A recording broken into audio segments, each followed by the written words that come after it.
These are the most legendary islands in the history of the world, birthplace of the theory of evolution. Join me for 7 days of diving on pristine dive sites in search of iconic marine species. Welcome to the Galapagos Islands. Okay, so we made it past security here at Quito Airport on the way to the Galapagos. Now, there's quite a lot of hoops you got to jump through just because how protected the area is. So you've got to go get your special pass, pay for that, and then get all your equipment checked as well, just to make sure you're not taking any biologicals onto the island. It's really good protection, to be honest, and I'm psyched to see how well it's protected in the field as well. Just having a quick coffee. It's super early in the morning, but we're going to jump on the flight now, the domestic flight, and head to the Galapagos Islands. We landed in on the island of Baltra, which is one of the 2 islands in the Galapagos that have airports. And as soon as we stepped off that runway, I came across one of my bucket list species that I was looking forward to seeing during this trip. You're just off a plane and already in the airport there's land iguanas here, which are one of my bucket list animals that I've always wanted to see. So we were picked up at the airport by our amazing dive guides for the week and jumped on a bus to make the short journey down to the harbour where we'd get onto the Liveaboard. Now along the way we saw a lot of these land iguanas because this island is the best place to see them. One of our dive guides, Paolo, was telling us all about the birds that we could see soaring overhead and fishing nearby, and then we made it to the Liveaboard where we were met by none other than the captain himself. Now we were diving with Galaxy Diver, and this is their Galaxy Diver 2 newly refurbished diving liveaboard, and I have to say it is the most bougie liveaboard that I've ever seen in my entire life. Okay, so we made it to this beautiful boat. The facilities here are crazy. We had an incredible lunch and now we're going to go jump in for the first dive. It's just going to be an easy check dive nearby here. You can see we're doing our kit right here. Look at this mess we have. Let's go and check out what Galapagos has in store for us in this first dive. Now we weren't going for anything crazy during this first dive. It was literally just a check dive for about 20-25 minutes, just to make sure that all of our equipment was working adequately and to make sure that we were properly weighted. The highlight was probably seeing this decently sized marble stingray, but like I said, this was just a check dive. Make sure everything's working in these calm conditions before we get out into the open seas where the conditions can be more rough and you don't want to have any issues with your equipment in those types of conditions. Now, one thing that we did have to get used to was the cold water. The Galapagos is not tropical diving conditions, but nothing that a hot shower and some warm towels couldn't fix. We pretty much just all chilled for the rest of the evening. Everyone was tired from their long journeys just getting to the Galapagos. After dinner, Paolo gave us a presentation on what the diving in the Galapagos is going to be like in preparation for an epic week on the water. Then we all turned in for an early night ahead of our first proper dive day.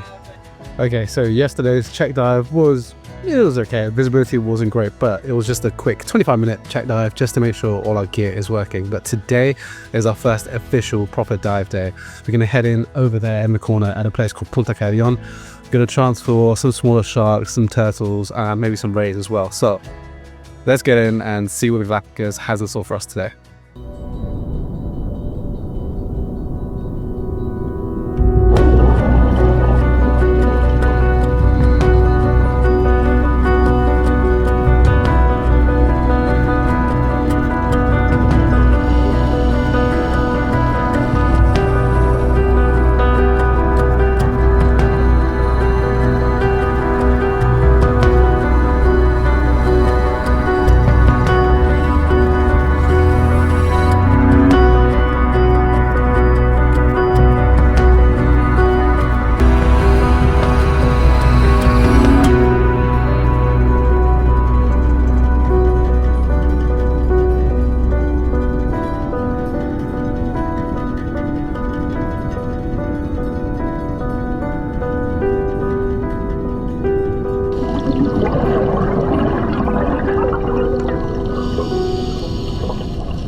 Beautiful first dive, massive schools of mobile rays, which is crazy.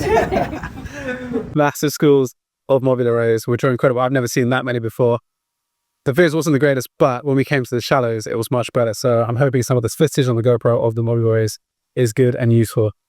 Really good start to the diving here. Now let's go and get some breakfast in. We're going to do another dive later on as well. So let's fuel up and get some breakfast. Like if you go to 16 feet, something like that, or what time? Yeah, but then she's answered like one after another, after another, after another. Back now after a couple of really good morning dives. First one was maybe a little bit better than the second. Visibility on the second one wasn't great, but it's cool to see how much the landscape differs here as opposed to other dive sites around the world. Now obviously these islands here in the Galapagos are volcanic, and you really see that underwater as well in the landscape. So much of a rocky landscape, less coral but more of a big rocky formation underwater, which is kind of cool as well. Very different to anything else I've seen around the world. Lots of algae, but on that you get all these fish feeding on the algae as well, which is really cool to see. Now that's going to be us done with these kind of tester dives here. We were just getting ready, making sure all of our weights and all of our buoyancy is ready. So we're going to leave Santa Cruz here and we're going to head north towards Wolf and Darwin, which are two of the most famous dive sites here in the Galapagos. Now the journey up to Wolf and Darwin is a little bit of a trek, 8 to 10 hours depending on how the weather is and how choppy the water is. So in that meantime we're just going to relax, unwind a little bit, get some editing done. I'm also going to put on a bit of an editing and camera workshop for the group here, just so that they're all ready for all the amazing things that we're going to see in Wolf and Darwin. Most of the group had GoPros or some kind of underwater camera, which was great to see. So I just helped them set them up perfectly to make the most out of the next few days diving, where I knew we were going to get some epic encounters with wildlife.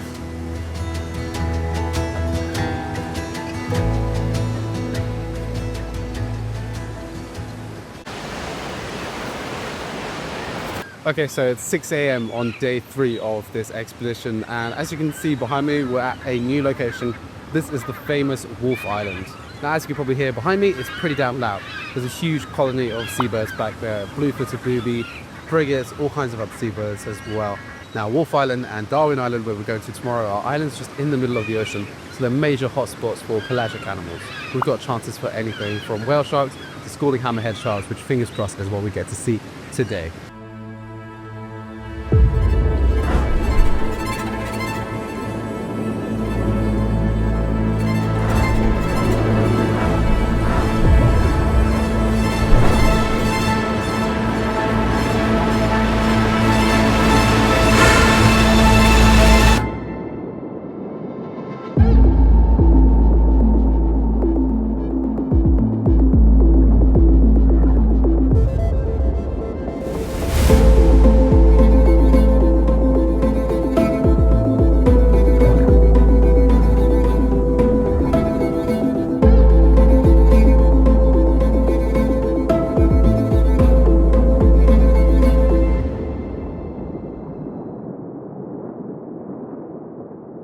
What a friggin' epic day. I don't know how much better a day on the water can get than that.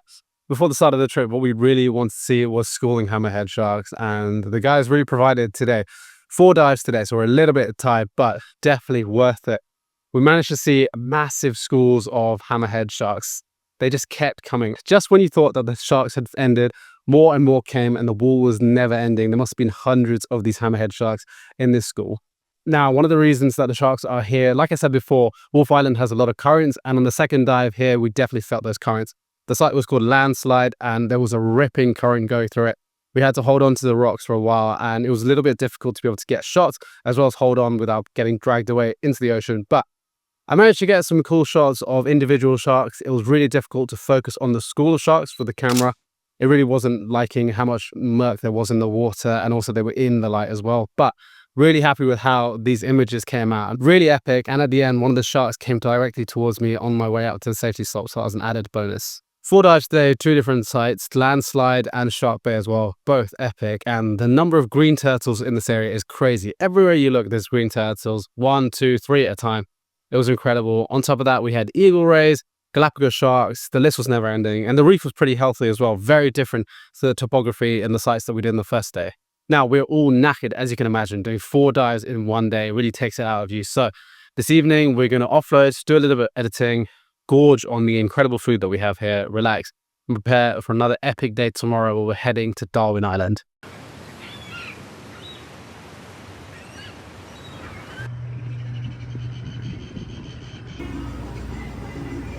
Yeah, just on the top.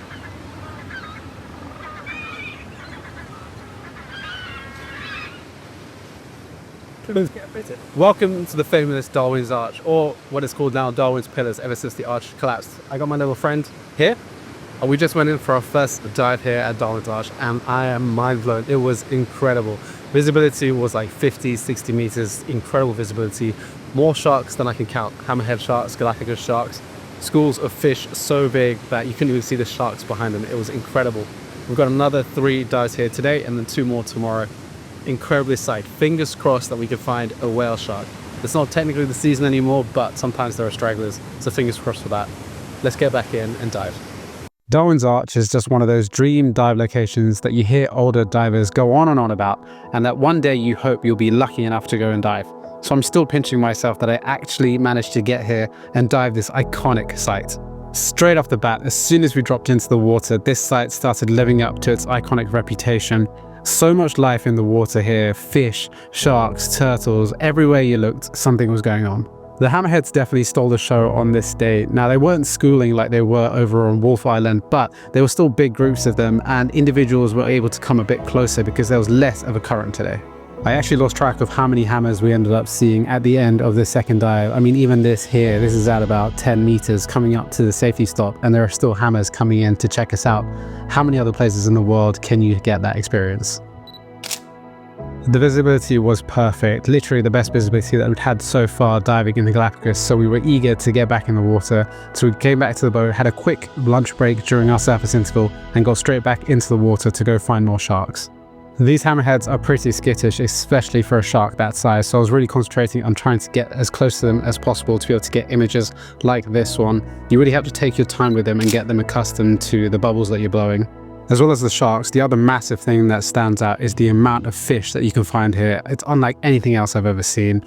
We also found this green turtle having some lunch, completely oblivious to us being around it. It was so chill, we were just watching it for about 5-10 minutes as it was feeding on the coral reef here.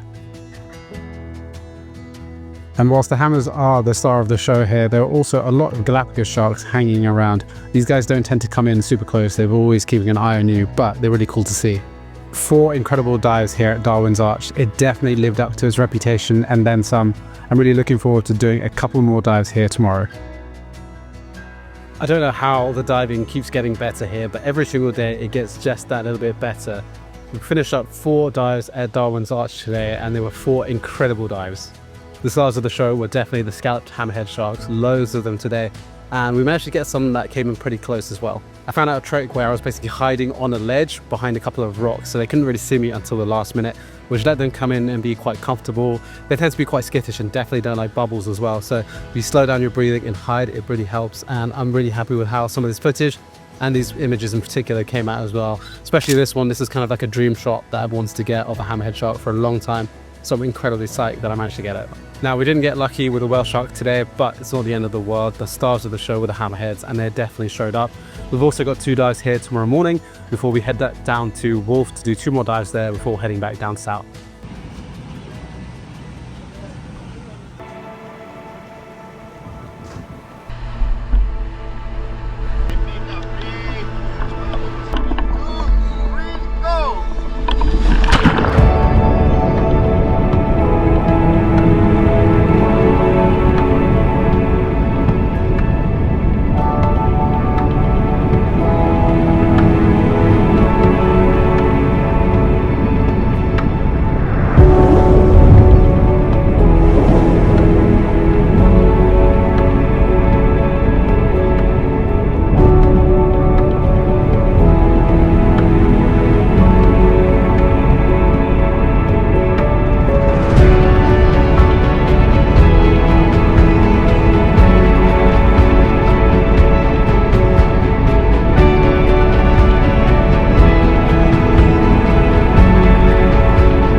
So you remember how I said, I don't know how things could get better here? Well, it just did. First of the morning dives here at Darwin just before we leave. And what did we see? A massive whale shark. It was about a minute after we dropped in the water, and honestly, it just appeared out of the blue above us like a boat. I could see Jorge going crazy, making noises, and when I turned around, I could see this massive shark coming down towards us. We immediately swam out into the blue and were following it for a good 4 or 5 minutes. It wasn't really moving a lot, but it's going pretty fast, and we all got knackered following it. At the end, we ended up going back to the reef, and on the way back, I just felt something, and I turned around, and it was right there behind me. It spun round again. I turned around as quickly as possible to make enough noise to get the others' attention. We turned back around, and it just cruised with us for another few minutes. Honestly, it was crazy. When I first turned around, it was literally like this close to me.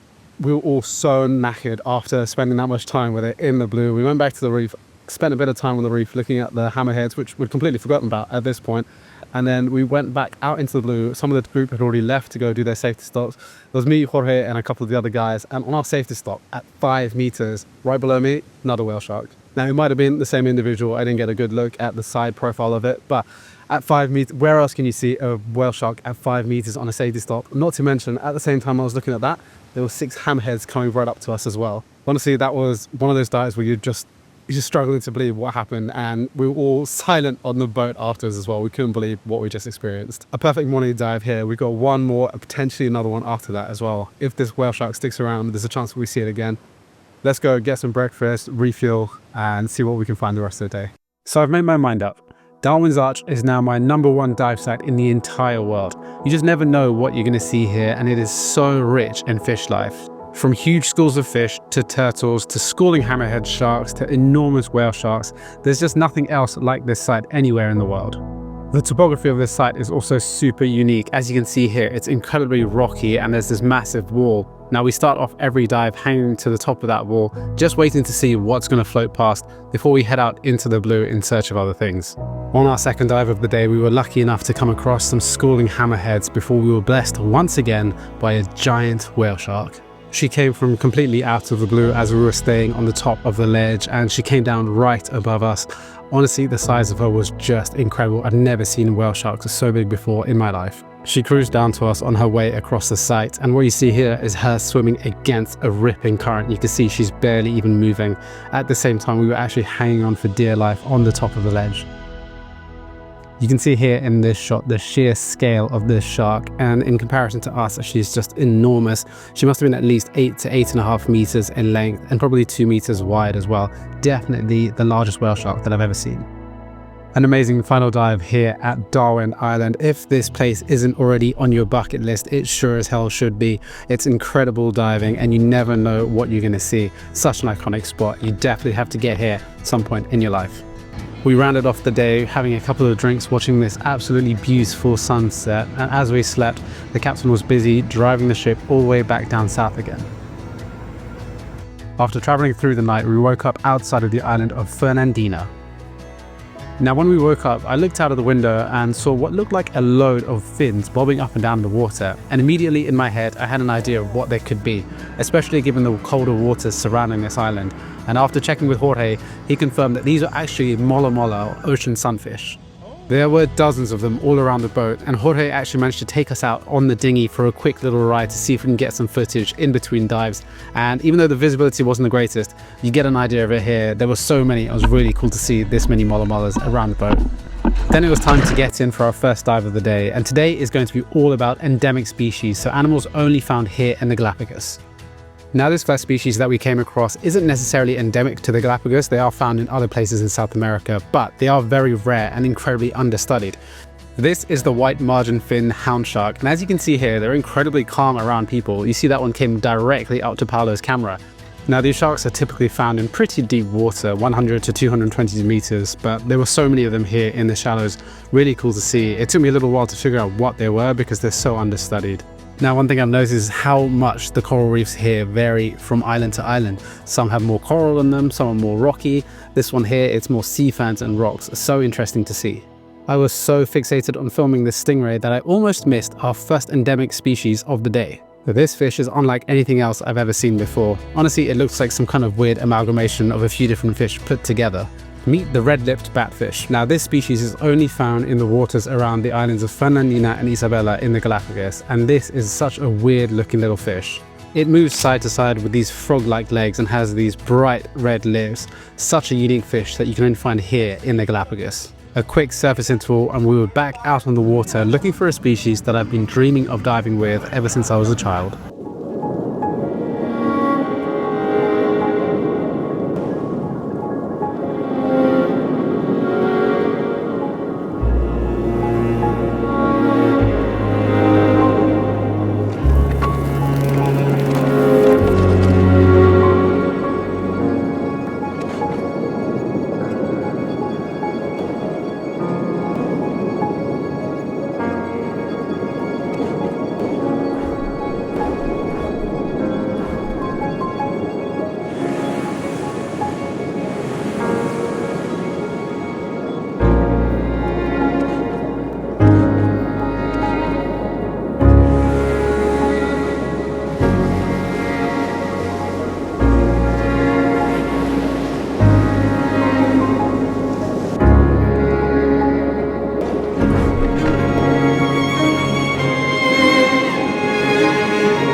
Photographing marine iguanas has been so high on my bucket list ever since I was a child, and actually since I saw one of the original Godzilla movies back in the late 1990s, where the Godzilla design was based off a marine iguana. I always wanted to see these incredible and unique animals. Now, this dive that we did with the marine iguanas was between 2 and 5 meters, so super shallow. Could have stayed there all day with these incredible animals, watching them feed on the algae. At the same time, with the iguanas, there were also sea lions, turtle, some flightless cormorants as well, which is another endemic species to the Galapagos here, flying in between, feeding, and also the penguin as well managed to go fast as it was feeding. I'm really happy with how some of these shots came out of these animals. They're so prehistoric looking, and I'm happy with how I managed to capture them feeding on the rocks here. After that, we navigated from Fernandina to Isabela, which is the island you see behind me here, and we did a dive on the corner there. Nothing super eventful, but we did find more of these bullhead sharks, and I managed to get some images that I'm really happy with there, and you can see the detail in the eye of these beautiful little sharks. After that, we run around on the dinghy looking at the marine iguanas on the shore, as well as some sea lions as well. We also managed to find some penguins. We even managed to find all 3 of the animals there on one lot together. A sea lion, a marine iguana, and a penguin, all taking a nap on the same rock, and this might be one of my favorite images that I've ever taken. After that, we all raced to the bridge so we can see on the GPS coordinates the exact moment that we crossed the equator. 2, 1. We were then joined by some very happy pirates who led us around the boat on a little conga dance basically, before ending up on the sun deck, where we all presented with our certificate for crossing the equator. Honestly, the vibes on this boat have just been incredible the entire time. The amazing crew has always been so happy and helpful and just so full of energy. It's been such an amazing time being here on the boat trip. I can't believe it's the penultimate night already. This week has just flown fast, but it's been incredible. We're currently navigating to our final spot where we're going to dive tomorrow morning. We're going to enjoy the sunset for now with a couple of drinks and get ready for the last day of diving tomorrow.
What a beautiful final morning diving. We did the dive site called Cousin Rock, and the highlight had to be this massive group of eagle rays. That was a school of about 10 of them, and they were led by 2 enormous eagle rays, the biggest ones I've ever seen. Spent a lot of time down with them, and it was just a perfect ending to the diving here. After that, Jorge took Chess and I over to the land just to go and grab some shots of the land iguanas here.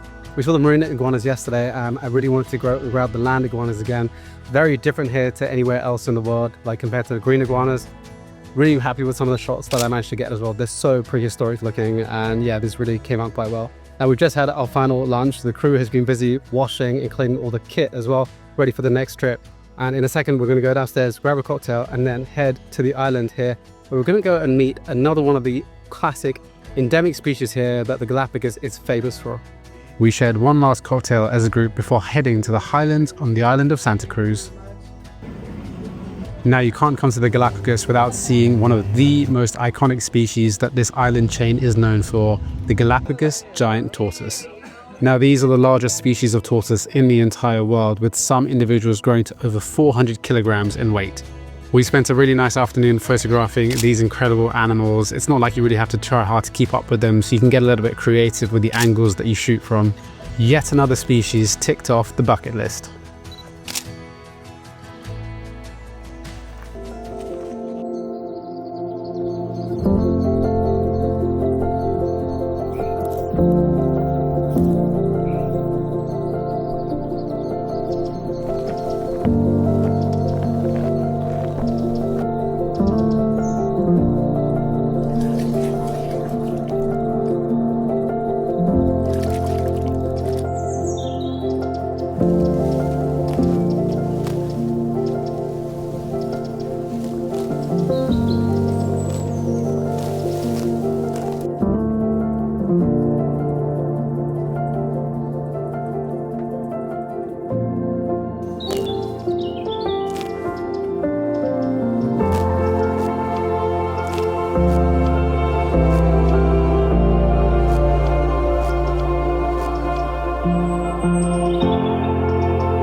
And just like that, our week on the liveaboard is over. What an incredible time we had. We pretty much ticked off everything that I had on the list to see underwater here in the Galapagos. We saw whale sharks, we saw schooling hammerhead sharks, we saw marine iguanas, which were really high up on my list of things to see, sea lions, and so much more. We had the best time on board Galaxy Diver. I can't recommend them enough. Go and check them out if you're looking to do a liveaboard in the Galapagos. You won't be disappointed. I also want to say a massive shout out to our two amazing guides, Jorge and Paolo. They're honestly the best. Super knowledgeable, super fun, and just amazing guys as well. Go and check them out. Amazing guys. We're spending a couple of days now on some of the islands, and it's incredible how much wildlife there is on land as well as underwater as well. You can see here behind me, we're with the iguanas as well. You see how chill they are, how habituated the wildlife is to humans around here. It's incredible, and I'm really looking forward to getting some shots of the land animals here as well. That's going to be it for this vlog. Hopefully you've enjoyed this behind the scenes look as to what it's like doing a liveaboard here in the Galapagos and what you can expect if you come out here and do it as well. If this vlog has given you the itch to get out and dive in the Galapagos, you're actually in luck.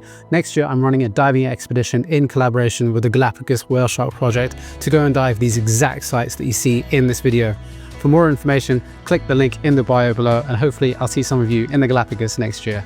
Let me know if it was helpful, and if you've already been to the Galapagos, what your experiences have been. Thank you all for watching, and I'll catch you in the next one.